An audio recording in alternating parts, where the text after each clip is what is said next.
este não é um problema dos professores da EBT, este é um problema dos professores, porque se a classe toda não assumir este problema, os professores da EBT estão derrotados logo à partida, porque os outros vão estar solidários, mas não vão estar envolvidos. E, portanto, este é um problema dos professores todos. E até para percebermos a dimensão do problema, e antes de eu ler o que trago aqui, basta olharmos para esta folhinha que chegou às escolas e que hoje já aqui se falou nela, até dia 18 tem que estar devolvida para a DGRE. Se vocês olharem, já não há, como hoje um colega dizia de manhã, eu sou professor do quadro de nomeação definitiva, já não há disso. O que está aqui são os dois grupos de professores contratados. Esta é a folha do Ministério. Os contratados de trabalho, os de contrato de trabalho em funções públicas por tempo indeterminado, e para quem não souber o que é, eles põem entre parênteses carreira, e depois o contrato de trabalho com funções públicas por tempo determinado. Pedem o nome de cada um de vocês, pedem o horário que cada um tem e o índice remuneratório. E as contas que eles vão fazer, não é este é mais graduado. Não, é este sai mais caro e trabalha menos horas. Essas vão ser as contas. Porque é para aí que eles as querem fazer. E então, começando pelo que tenho escrito, e portanto, basta olhar para o papel, esta é a folha que as escolas fazem. Dizer o quê? Que está em marcha, e eu vou ler para tentar ser mais rápido e depois questões que queiram colocar, que está em marcha, e tenhamos consciência disso, um tremendo e terrível ataque à educação, às escolas, à escola pública, às escolas particulares. O colega colocou as questões muito bem na outra sessão, e os colegas do ensino privado já estão a sentir, porque alguns colégios já antecipam estas medidas para os pôr na rua. Estamos todos os dias a ter professores despedidos nos colégios com antecipação de medidas que estão a ser anunciadas só para setembro, e um ataque aos professores, aos profissionais da educação em geral. Recordemos que no quadro de uma política de gradual, mas progressivo desmantelamento do Estado Social, o Governo atacou a educação e no orçamento para este ano cortou 11,2%, 803 milhões de euros. Lembremos que é este o contexto. E eles têm que o poupar, está no orçamento. Para garantir que esse corte se obtém, o Ministério das Finanças, que elaborou as linhas mestras do orçamento do Ministério que Isabel Alçada aparentemente dirige, entendeu que a forma mais segura de não falhar a redução seria desferindo um ataque contra os professores em geral e alguns grupos em particular. Por isso decidiu, primeiro, reduzir os salários dos professores dos quadros, roubando-lhes qualquer coisa como em 2011, 156 milhões de euros. Quem já recebeu o recibo deste mês, e muitos receberam, até já repararam que eles são tão manhosos que não põem lá o novo e líquido, põem lá o antigo. E depois escrevem no fim, taxa de redução remuneratória, e aplicam uma taxa de percentagem variável, o que pode abrir novos horizontes no combate jurídico, porque nenhum orçamento de Estado aprovou um imposto novo para a função pública ou para os professores. Outro aspecto também, para além da redução dos salários, é o aumento brutal da precariedade, garantindo, através da não abertura de concursos para ingressar nos quadros, que os professores aposentados estão a ser substituídos por contratados em que o Ministério poupa 75%. Porque por cada 3 ganha o salário de um, e depois porque tem mais horas letivas, portanto o resto vai buscar nas horas de trabalho. Mas estas medidas eram insuficientes, queriam mais e decidiram atirar-se ao emprego dos professores para reduzir o seu número. Pudessem fazê-lo a partir de janeiro já deste mês e talvez as coisas, sendo graves, fossem ligeiramente menos violentas. Mas como só poderão fazer em setembro, no início do novo ano escolar, as medidas terão de atingir a violência máxima, pois será preciso, com a redução em apenas 4 meses, de setembro a dezembro, obter resultados que tenham reflexo de forma relevante no orçamento do ano todo e dê os 803 milhões. Um ano em que as escolas, ainda por cima em outras rubricas, vão ter mais despesas. Por exemplo, as secundárias irão pagar à parque escolar o aluguer das instalações que foram remodeladas a 1,36€ o metro quadrado, e despesas em questão, portanto, as escolas públicas vão pagar para estar no seu edifício, e em que as escolas estão a adquirir material através de uma central de compras que vende mais caro do que vendiam os fornecedores locais. Por tudo isto, a redução vai ter de ser ainda maior do que aquela que poderia ser. 3 medidas fundamentais e umas quantas avulsas contribuem para resolver o problema. O encerramento de mais escolas e a criação de um maior número de mega-agrupamentos, este ano 86 e já anunciaram 180 para o ano, a partir de setembro, que poderão levar à eliminação de cerca de 12 mil horários de professores. Mais a imposição de novas regras para a organização do próximo ano escolar, que já estão, não é? Que acaba o desporto escolar, aquelas coisas todas, como tendo reflexos na componente letiva, que tem uma enormíssima redução das horas de crédito global das escolas. A maior parte das escolas vai ficar com 4 horas de redução de crédito global, 6 ou no máximo 8, as que têm 100 e tal, as que têm 100 e tal, e que levará a cerca de 10 mil horários eliminados.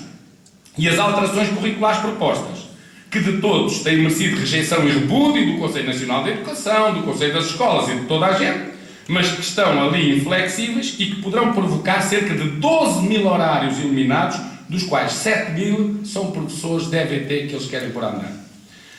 Há depois um conjunto de outras medidas, aparentemente avulsas, como a alteração do número de adjuntos e das assessorias das direções, o exercício das funções de bibliotecário, do cargo de coordenador de estabelecimento, a alteração do horário noturno para as 22 horas e mais um conjunto de medidas que calculamos provocarão a eliminação de cerca de 5 a 6 mil horários de trabalho. Estamos aqui a falar em 40 mil horários de trabalho quase. Portanto, não se trata de trocos. Estamos a falar de uma redução que ultrapassa largamente os 30 mil, se aproxima dos 40 mil horários e que se refletirá em quase outros tantos postos de trabalho e, por isso, num forte surto de desemprego e instabilidade. E hoje somos todos contratados. E eles querem reduzir o número de professores entre 20% a 25% e não estão a brincar. E mais, quando retiraram da lei os critérios para a distribuição de serviço, mais graduado, outro a seguir e por aí fora, dispensado é à cabeça de tudo o que for contratado e a seguir qualquer um pode ser. E num contexto tão fortemente marcado pelas finanças, os que mais ganham e menos horas letivas têm tornam-se os alvos preferenciais para serem dispensados. Está a acontecer noutros ministérios, veja-se na agricultura quem foram os primeiros a ser atingidos. Com estas medidas, Isabel Alçada ficará conhecida como a Ministra do Desemprego Docente. Alguém que, inclusivamente, destruiu algumas medidas de Lourdes Rodrigues, que já eram muito restritivas e tinham, na altura, merecido fortes críticas pelas suas implicações negativas nas condições de organização e funcionamento das escolas. Sendo agora eliminadas, provocarão um revés ainda maior nas condições em que as escolas vão trabalhar e, sobretudo, na qualidade do ensino. Mas há razões para, perante isto, exigir a demissão da atual Ministra da Educação? Não há. Pela simples razão de que ela não existe, de que ela não conta, de que ela não risca, de que ela não tem peso nem influência política nenhuma neste governo. Seria como usarmos um corretor para apagarmos uma inexistência. Há razões, contudo, para contestarmos esta...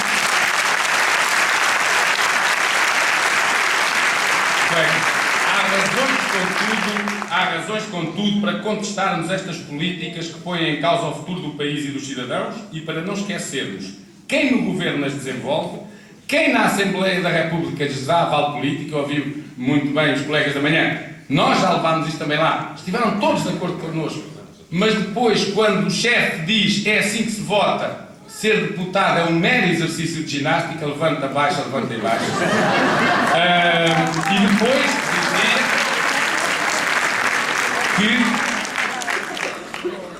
é preciso que não esqueçamos quem foi que tanto procurou o consenso em torno de um orçamento de Estado que é verdadeiramente o deste ano desastroso para o país. Um orçamento que corta nas pessoas e nem sequer para gastar no alcatrão, como noutros tempos, mas sim para pagar os devaneios dos BPNs e de outras desgovernanças deste país. Sobre a situação específica da EVT, a FENPROF, desde logo, e em contacto com os colegas da Associação, desde logo contestámos a medida junto do Ministério, por razões de ordem pedagógica, mas também por razões que se prendem com a disciplina e a segurança na sala de aulas, e eu tive a ocasião de dizer ao Sr. Secretário de Estado, gostava muito de ver numa turma de 30 alunos ali na Mosgueira, sozinho, com eles todos de martelo em mão. Ficou a olhar e não disse nada.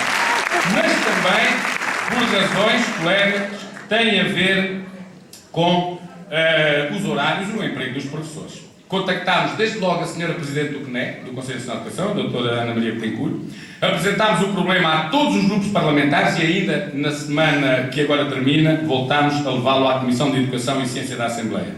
Denunciámos a situação em diversas tomadas de posição e estamos aqui hoje convosco porque acompanhamos completamente as vossas posições. Mas, por todas as razões antes referidas, e vamos continuar este combate convosco, com autonomia, às vezes é importante que seja a associação, outras vezes convergindo, outras vezes os sindicatos, mas temos que ter alguns cuidados e rapidamente dizer-vos. Primeiro, nunca deixar isolar os professores da EVT em relação aos restantes professores nesta matéria, na certeza de que o ataque é desferido contra os professores deste grupo de recrutamento, mas se integra num ataque muito mais vasto que pretende reduzir em muitos milhares o número de docentes. Deixar isolar os colegas da EVT é mau, porque os restantes professores têm que perceber que isto também é com eles. Porque, quando eu falei em quase 40 mil, os outros 33 mil não são professores da EVT. Deixar claro também, e isto é importante, e ouça o que eu vos vou dizer, e este papel põe-me cá a pensar muito nisso, que os professores da EVT não podem ser pau para toda a obra. E, portanto, se o Ministério da Educação está a realizar este levantamento com a intenção de encontrar saídas desvalorizadas, do género, as câmaras não querem fazer AECs porque não têm dinheiro, o governo não tem dinheiro para pagar às AECs, às câmaras, e então paguem géneros, e já que lhes sobraram muitos daqui, tomem lá em mobilidade especial para as autarquias e vão para as AEC, dizer que nós não concordamos e não aceitamos saídas que não dignifiquem o exercício profissional da docência. Por fim, exigir explicações também é importante pelo facto de a resolução do Governo, publicada em Diário da República no dia 27 de dezembro, tem o número 101A de 2010, que fala nas alterações curriculares, em lado nenhum refere a necessidade de acabar com o par pedagógico. Fala no fim do estudo acompanhado, fala no fim da área projeto, o que não é bom, mas o resto não fala. O resto é uma simples letra de uma alínea B no fundo de um projeto que se consegue ler do rodapé e que, para quem não souber, até pode nem ligar e nem lá ir ver. Portanto, é feita de uma forma completamente cobarde, porque disfarçada, e não vem na resolução do Conselho de Ministros, e queremos saber porque é que depois é ali acrescentado. A FENPROF estará muito firme neste combate. Sabemos de que lado está a razão e conhecemos bem o problema, porque muitos dos associados, dos nossos delegados, dos dirigentes sindicais são do Grupo 240. Sabemos que a desvalorização dos professores e o seu desemprego contrariam objetivos maiores da educação, de que nunca devemos desistir. A promoção do sucesso, o combate ao abandono, a elevação da qualidade do ensino e da formação dos portugueses, a formação integral do indivíduo, que deverá ser competente, capaz, crítico e identificar-se com os valores da democracia. Não basta que se saiba ler, escrever e contar, ainda que também isso se deva saber fazer bem. Este é o nosso compromisso com os professores, com as escolas, com a educação, com a sociedade, e este é o nosso compromisso convosco. Se outros desistirem, acreditem, colegas, nós não desistiremos, porque acreditamos no futuro e na educação. Obrigado.